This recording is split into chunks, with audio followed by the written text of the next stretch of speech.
अनंत शक्तियां हाथ जोड़े खड़ी रहती हैं। बिना आदेश के, बिना इशारे के हजारों शक्तियां उस उपासक की रक्षा और उसकी व्यवस्था करने लगती है। हम आपको भोग लगा देंगे, आपका ये कर देंगे, आप हमारा काम ये कर दो। कितनी मंद बुद्धि है।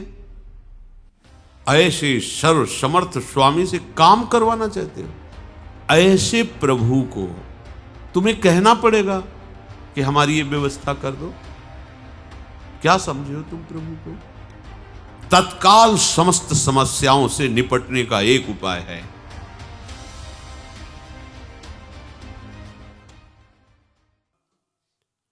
उपासक की जब ऐसी स्थिति आती है कि वह अपने आत्मस्वरूप प्रभु को सर्वत्र देखता है, जो सर्व को अपने आत्मस्वरूप में देखता है, उस आए हुए सामने सेवा को, चाहे व्यक्ति की हो, पशु की हो, किसी की भी हो, वो ऐसे सेवा करता है जैसे अपने शरीर की हम सेवा करते हैं।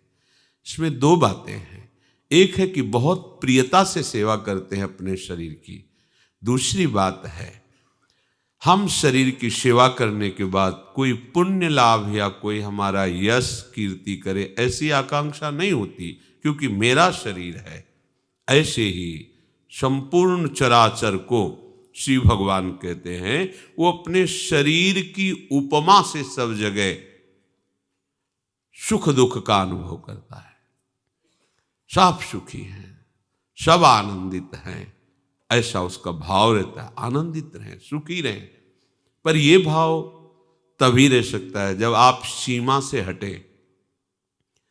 आपने अपनेपन को कुछ सीमा में जोड़ रखा है, अपने शरीर की सीमा में, अपने शरीर के संबंधियों की सीमा में। बस किसी को भी दुख हो, हमें सुख होना चाहिए, और सब चाहे जितने भूखे प्यासे कष्ट सहें, बस जो हमारे सगे स्नेही संबंधी हैं इनको सब सुख प्राप्त हो। बस ये मोह ग्रसित सीमा का जब तक आप नाश नहीं करेंगे, तब तक सार्वभौम श्री भगवान की सच्ची उपासना नहीं होगी। विश्वंभर भगवान सब रूप, वास्तविक सत्य, वही सब रूपों में खेल रहे। वो आपका अशुभ नाश करने के लिए सेवा का अवसर देते हैं। पशु पक्षी व्यक्ति आदि के रूप में हमारे सामने ऐसी परिस्थिति आती है कि हमें सेवा करनी चाहिए, तो हमें उस समय उस सेवा का उल्लंघन नहीं करना चाहिए। प्राप्त सेवा को भगवत कृपा मान करके, वो भगवत प्रसन्नता के लिए, चाहे वो कोई भी हो, कोई भी पशु पक्षी हो, मनुष्य हो, कोई सेवा के समय ये नहीं देखा जाता कि ये कौन है। भावना की जाती मेरे प्रभु हैं, मुझे सेवा का अवसर दिया है। पर हमारी तो दशा ही कुछ बिलग है। हम प्रभु की भी सेवा करते हैं तो सौदेबाजी के साथ, बिना सौदे के प्रभु की भी सेवा नहीं करते। कि देखो कैसी हमारी बुद्धि गिर चुकी है। बिहारी जी आपके लिए फूल बंगला 5 लाख का बनवाएंगे, आप हमारा ये काम कर दीजिए। अब विचार करो, क्या तुम बोल रहे हो, तुम्हें समझ में नहीं आ रहा? ये रुपया ले लो, ये फूल बंगला बनवा दे रहे हैं, तुम्हें 56 भोग पवा देंगे, तुम ये मेरा काम कर दो। जैसे किसी आए व्यक्ति से कहा जाता है तुम्हें 5 लाख रुपए देंगे, तुम्हें एक बंगला भी दे देंगे, तुम्हारी व्यवस्था कर देंगे, उस दुश्मन को मार दो, या अमुक कार्य कर दो, या अमुक कार्य कर दो। कौन हो आप? भक्त हो आप भगवान की सेवा कर रहे हो, आप भगवान की उपासना कर रहे हो कि उनको आदेश कर रहे हो? मालिक तुम बन गए अपने शरीर के, अपनी कामनाओं के। कहां हो तुम मालिक? शरीर पर तुम्हारा अधिकार है। जब जहां जो जैसा होना वैसा हो जाएगा, तुम रोक पाओगे? अरे प्रभु को प्रभु की जगह रखो, प्रभु को नौकर बनाने की कोशिश मत करो। प्रायः हम भक्त कहलाते हैं, हम सेवक कहलाते हैं, और स्वामी के साथ बर्ताव कैसा करते हैं? तुम्हें हम पाठ सुना देंगे, तुम्हारे मंत्र का इतना जप करेंगे, पर इतना काम करना होगा आपको। क्या क्या है तुम्हारी बुद्धि? बोले फिर हमारा काम कैसे चलेगा? हाँ, तुम्हारे मांगे बिना वो समझेंगे थोड़ी तुम्हारी बात। अरे अनंत माताओं में वात्सल्य समुद्र प्रभु का एक अंश विराजमान है। अनंत माताओं में वो अपने प्राणों की बाजी लगा करके अपने सेवित पुत्र की रक्षा करेगी। किस समय क्या उसको पवाना है, कैसे रखना है, ये बच्चे का विषय नहीं। बच्चा तो निश्चिंत रहता है, ये सारी चिंता मां को रहती है। अनंत माताओं का वात्सल्य प्रभु के वात्सल्य समुद्र का, अगाध वात्सल्य समुद्र का एक बिंदु है। ऐसे प्रभु को तुम्हें कहना पड़ेगा कि हमारी ये व्यवस्था कर दो। क्या समझे हो तुम प्रभु को? क्या समझे? तुम भक्त हो? विचार करना। देखो ये सत्संग है, अगर आप इसे ठीक से श्रवण करेंगे, मनन करेंगे, तो आप बहुत जल्दी जो साधनाओं से काम नहीं बनता वो इससे बन जाता है। इसलिए सत्संग के बराबर कोई नहीं साधन रखा गया है। तात स्वर्ग अपवर्ग सुख धरी तुलाय कंग, तूल न ताय सकल मिल जो सुख लव सत्संग। हम प्रभु के हैं, इसकी पहचान यही है कि प्रभु की जगह केवल प्रभु होने चाहिए। प्रभु की जगह कोई वस्तु प्रभु बनकर, कोई व्यक्ति प्रभु बनकर, कोई व्यवस्था, कोई घटना, कोई परिस्थिति प्रभु हमारा न बन पावे। आप विचार करके देखो, क्या इतना सुरक्षित है आपका प्रभु का स्थान आपके हृदय में? यदि प्रभु को प्रभु की जगह तुमने विराजमान कर दिया तो प्रभु को कुछ करना नहीं पड़ता। अनंत शक्तियां हाथ जोड़े खड़ी रहती हैं। बिना आदेश के, बिना इशारे के हजारों शक्तियां उस उपासक की रक्षा और उसकी व्यवस्था करने लगती हैं। विश्वास कीजिए, ये सब प्रभु को आदेश नहीं करना पड़ता, अपने आप सब व्यवस्था होती रहती है। किसी चोर को दंड देने के लिए राष्ट्रपति का शासन लागू नहीं होता। राष्ट्रपति का फोन नहीं आता कि इसको पीटो, नहीं आता। अनंत शक्तियां अपने आप सब कार्यरत हैं। जहां आप प्रभु की शरण में होकर विश्वास करके अपनी बिल्कुल चिंता छोड़ दी, प्रभु का केवल चिंतन तुम्हारा कार्य है। भगवान की मांग है, वो चाहते हैं तुम्हें करना पड़ेगा। अनन्यस चिंतयन्तो माम, बस इतना तुम्हारा कार्य है। अनन्य चिंतन, अनन्य आश्रय। फिर तुम्हें मांग नहीं करनी पड़ेगी। कैसी मांग करनी पड़ेगी? सर्वज्ञ, सर्वत्र, सर्वशक्तिमान और सर्वसुहृद, सुहृदम सर्वभूतानाम। ओहो, विचार करो आप। जिसको हमने अपने प्रभु के स्थान पर विराजमान किया है वो सर्वज्ञ है, उसको बताने की जरूरत नहीं है। वो सर्वशक्तिमान है, कुछ भी ऐसा नहीं जो उससे हो नहीं सकता। जो था, जो है, जो होगा, सब उसी से होता है। वो सर्वत्र है, तुम्हारे पास है, और वो आपको बहुत प्यार करते हैं। सुहृदम सर्वभूतानाम। फिर आपको क्या जरूरत है चिंता करने की?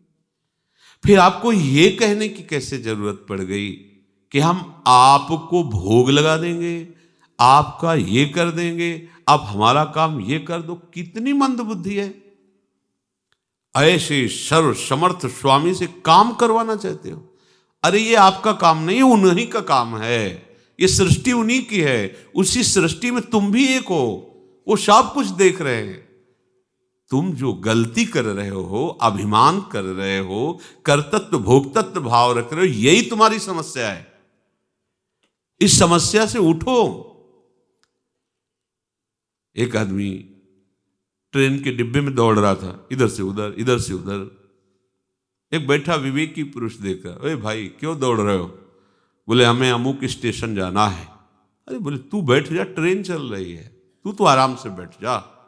बस ऐसे ही ये सृष्टि चक्र चल रहा है, तुम्हारे चला है थोड़ी चल रहा है।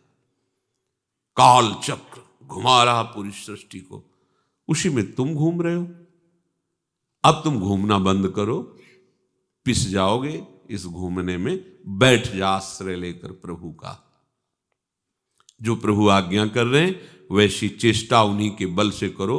कोई भी चाह प्रभु से मत करो।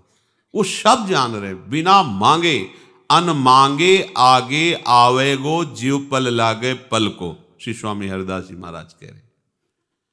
तुम्हें तो केवल हरि भज छाणी न मान नरतन को, मति बंछय रे तिल तिल धन को, अन मांगे आगे आवेगो जीव पल लागे पल को।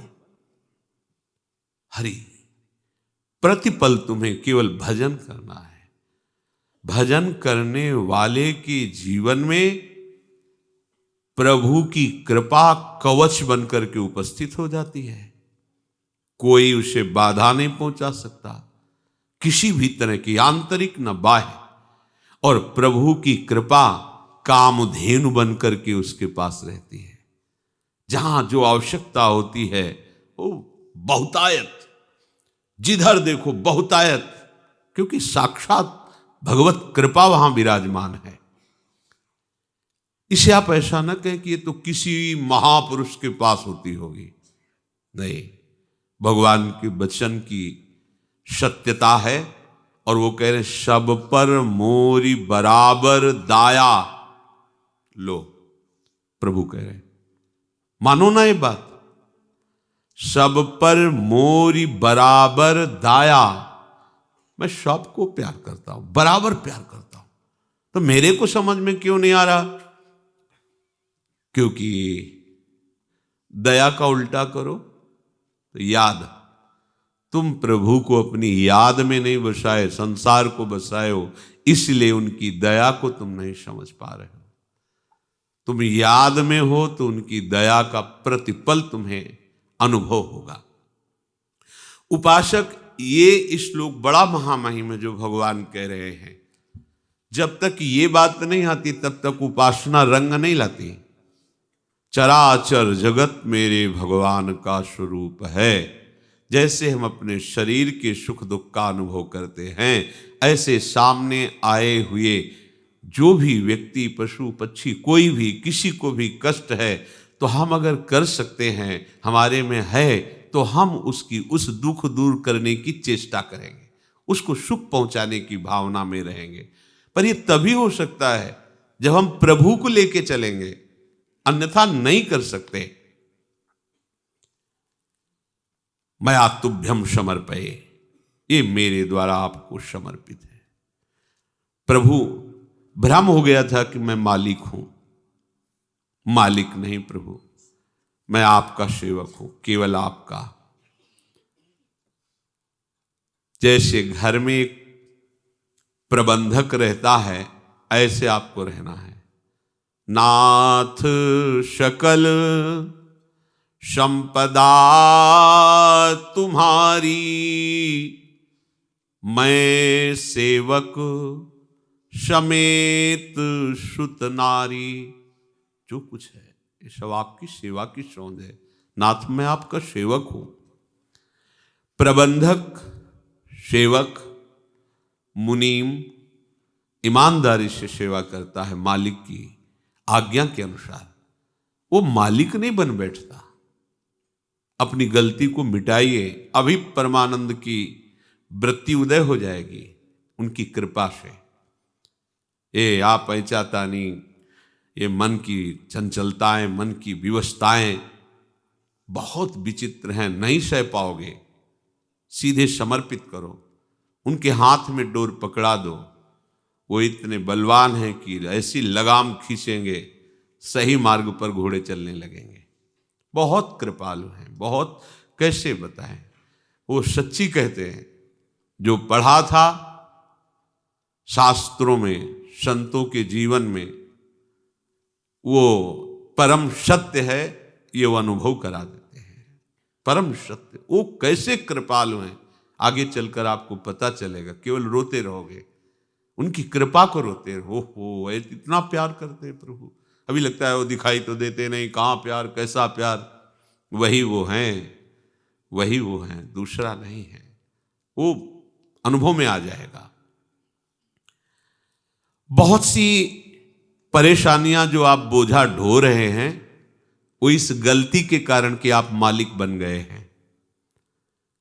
तत्काल समस्त समस्याओं से निपटने का एक उपाय है, आप अपने को मालिक मत मानिए। जो भी है प्रभु को मालिक हैं, वो मालिक बस हैं को मानना है आपको। सच्ची मानना समस्त समस्याओं से सुलझने का एकमात्र उपाय। प्रभु को अपना वास्तविक मान लो और उनकी जगह पर किसी को मत बैठा लो। फिर हम आपसे वही प्रार्थना करते, सोचो आप प्रभु की जगह क्या प्रभु के लिए सुरक्षित रखे हो? नहीं। चंद रुपयों के लिए, चंद भोग सामग्री के लिए, चंद सम्मान के लिए हम अपने प्रभु को भूल जाते हैं। सम्मान को प्रभु मान लेते हैं, भोग को प्रभु मान लेते हैं, धन को प्रभु मान लेते हैं। थोड़ा सा कोई प्रगट में सहयोग कर दे, उसको हम प्रभु से ज्यादा मान लेते हैं। प्रभु के लिए केवल प्रभु, बस। प्रभु माने तो स्वामी, स्वामी के स्थान पर केवल प्रियालाल, दूसरा नहीं। हमारी स्थिति अभी नहीं बन पा रही। पकड़ो सत्संग में इस बात को, प्रभु के समान कोई नहीं हो सकता, तो उनसे बढ़कर कौन हो सकता है? हम कैसे सेवक हैं, प्रभु को छोड़ देते हैं, विषय को स्वीकार कर लेते हैं। भूल गए प्रभु को तो बढ़कर हुआ ना विषय, भूल गए प्रभु को तो बढ़कर हुआ ना धन, भूल गए प्रभु को तो बढ़कर हुआ ना अभिमान सम्मान। सिर्फ आपको संभालने का कार्य दिया गया है, आपके स्वामी प्रभु ही हैं, ये स्वीकार करना है।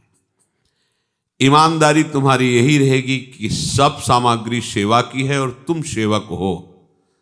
जिस समय तुम्हारा कहीं भी अपनापन नहीं रहेगा, मालिकपन नहीं रहेगा, उस समय तुम्हें कृपा का अनुभव होना शुरू हो जाएगा। कैसे प्रभु दुलार कर रहे हैं, कैसे संभाल रहे हैं। अभी बेईमानी है इसलिए ठीक समझ में नहीं आ रहा। तुम्हारे पास कुछ तुम्हारा ना बचे तुम्हारे हृदय में, इसका भाव समझिएगा।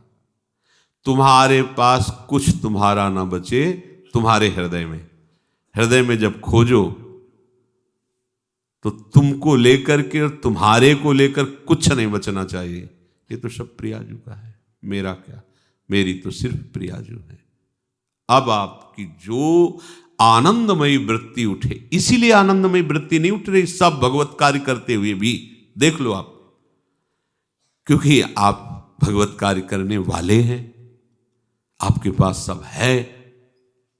वो भी बात नहीं, वो जो बात अध्यात्म की ऊंचाई पर पहुंचाती है, तो आप अपने हृदय में खोज कर देखिए, प्रभु के सिवा कोई नहीं होना चाहिए, ना मेरा ना मैं। बोले तो बहुत बड़ी बात है, इससे भी बड़ी बात है नाम। जब नाम को स्वीकार कर लिया तो नाम के आगे ये सब छोटी बात है। जब प्रभु आ जाते हैं, प्रभु की सारी महिमा प्रकाशित हो जाती है, तो और क्या बात। अभी आप समझ नहीं पा रहे, ये जो नाम है ना, बहुत बड़ी सामर्थ, आप समझिए। ये नाम के प्रति जो आपकी महत्व बुद्धि नहीं हुई, इसीलिए रोना धोना है कि अरे हम ऐसा नहीं कर पा रहे। हमको समझ तो आती है पर हम चल नहीं पाते, क्योंकि हम माया में फंसे हुए हैं।